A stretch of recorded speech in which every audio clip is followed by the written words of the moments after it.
Jesus.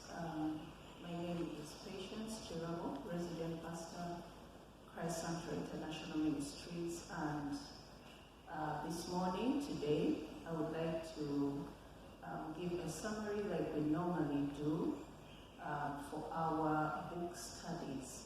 This is a study in the book of 2 Corinthians, and I am going to give an overall summary of this book, the themes in the book, the writer, the audience, and then of course what we can pick as we study this book.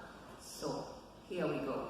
So 2 Corinthians is written by the Apostle Paul, and I have seen dates ranging from 57 AD, 56 to 57 AD as the date of the writing. So it was written by Apostle Paul after he was receiving a report from Titus about what was going on in the church in Corinth. If you did our study in 1 Corinthians, you might recall that there were some issues in the church that Paul had to deal with. And now, 2 Corinthians is like a sequel, because Titus is telling him about what is happening. It is actually good news because there is some transformation that is going on in the church, and Paul gets to write this letter as he rejoices in what God is doing in the church. So, needless to say, it's written to the church in Corinth. Is it relevant to us today? We are going to find out as we go about this study.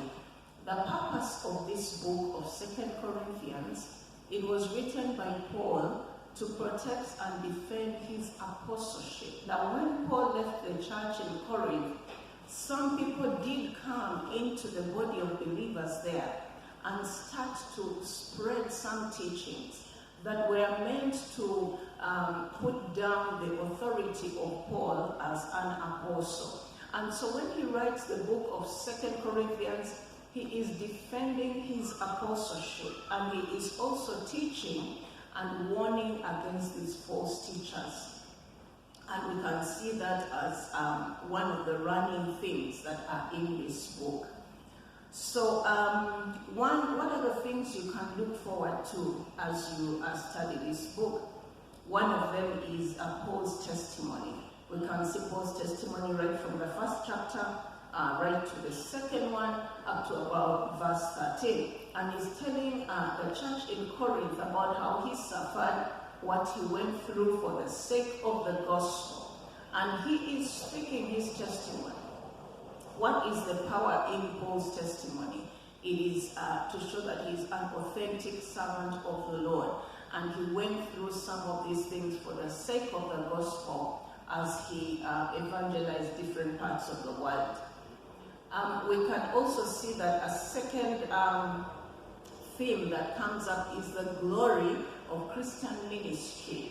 And Paul is writing that right from the second chapter to about chapter 7, verse 16. Those of you who are maybe on your third day of study today, you have seen how he compares his ministry. And he says the Corinthian church are the stamp of his ministry.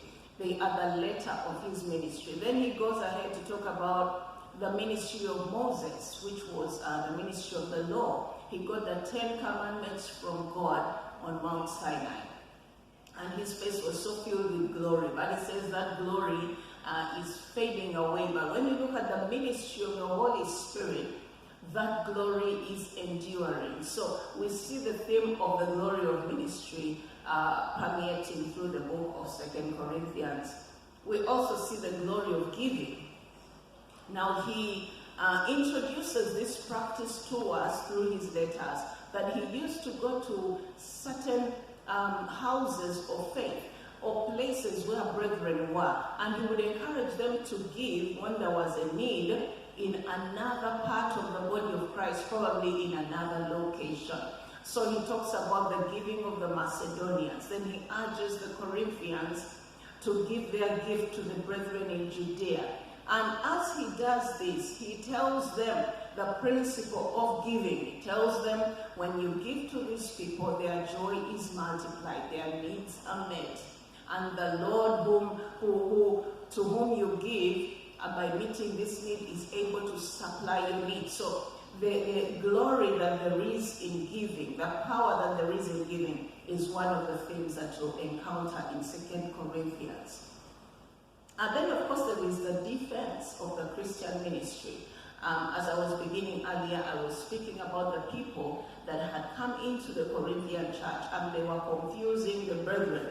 They were speaking things to them that were meant to show them that Paul was not the apostle that he claimed to be. So he defends the Christian ministry, he defends the message of the gospel. He defends his apostleship, and we can see that right from chapter 10 to chapter 13, around verse 14.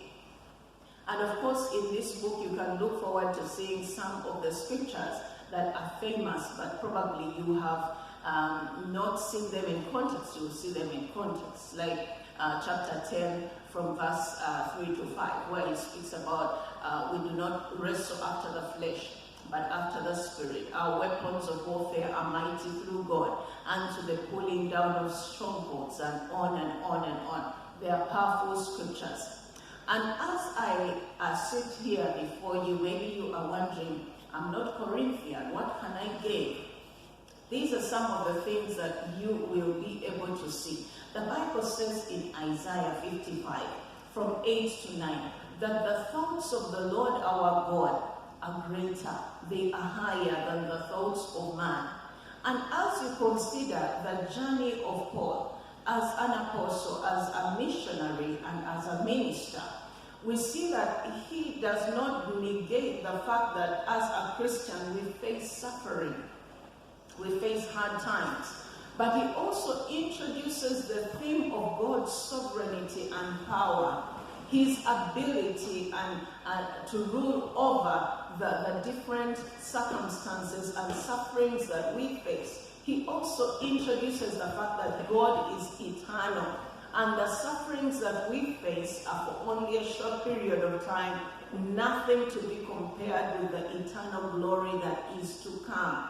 And perhaps this is a theme that as Christians we can pick up on, because when people are questioning, as they go through times of suffering, they normally say, if God is good, why are bad things happening to good people? If God is good, why did he allow this to happen? Why has he allowed this in my life? The Apostle Paul gives an answer through his own life of suffering for the sake of the gospel. You would think that because he was a preacher of the gospel, everything was going to go well. He was going to be alive, people would accept the gospel, they would embrace him, he was going to live a happy life, he was going to live in a big mansion, we would read about his kids and his wife. No, we do not do that. And even though we do not do that, Paul is showing us the sovereignty of God. Isn't that amazing? He is showing us the power of God. He says, I cried out to God and asked him to take the thorn away. He talks about his own personal suffering. But then he says, and God said, my grace is sufficient for you. That sufficiency of God for us, even through suffering, is one of the things that we can look forward to learning. Just one of them, but there is just so much. But when I go back to Isaiah 55, 8 to 9, I will tell you this, that it is amazing that Paul so fittingly describes that the way to up is down. You see, the wisdom of God is shown in that nature, that it is not like the wisdom of man. When you look at it in the way of man, it's kind of even upside down. Because how can you say if somebody is to be exalted, they have to be humble? That is upside down. In the world, you want to be exalted, you just go up there, you be prideful, you do all these things, and then you will look great. But he presents the wisdom of God and the principles of God in their reality. He presents a theme of comfort through affliction. He says we can comfort others because we ourselves have passed through affliction and been comforted. So how can comfort come through affliction? You would think comfort comes from the absence of affliction. But interestingly, it is not so. When they are afflicted, then we are able to comfort. So those are amazing dimensions in our faith as Christians. He talks about life through death. You know, we get life by dying to ourselves. Or how does that happen? You know, you can get that in chapter 4, verse 7 to 15. He talks about giving. I've already talked about giving, and he says, God, grace is able to abound to you, that you lack nothing when you give. Oh, I thought that when I give, then I am less, so I am not provided for. But Paul presents it very differently. He shows us that by giving, it is more blessed to give than to receive. Those are interesting principles. Strength through weakness. He says, I boast in my weakness, because when I'm weak, I'm strong. Oh gosh, what is that? What do you mean when you are weak, when you're strong? It is because Paul realized that in his weak times, he is relying on God for strength. And so he is stronger when he is weak, because a strong God is together with him. So, dear brother, dear sister, as we get together to study this book in 2 Corinthians, I know that it is such a feat of growth for us. It is going to present so much challenge, but also so much opportunity to go beyond the wisdom of the world and the things that we knew should function a certain way. But here is a man who is living it differently. Are you ready? Let's go together with me. Let's study the book of 2 Corinthians. I'd like to pray with you as I conclude this short video. Father, in the name of the Lord Jesus Christ, I want to thank you because you have entrusted your word to us that is yes and amen. Your word is bread to our souls, and by it we are fed, by it we are nourished. I pray that as we go into it, by the power of your Holy Spirit, you will lead us, you will nourish us, open our eyes, we open our hearts to you, Holy Spirit, that you will teach us and show us the way of the Father. And we pray that at the end of the study of this book, we will be different men and different women, certainly having a relationship with you that is stronger and that is even wider in perspective than we had before. I pray all this believing in the name of the Lord Jesus Christ. Amen.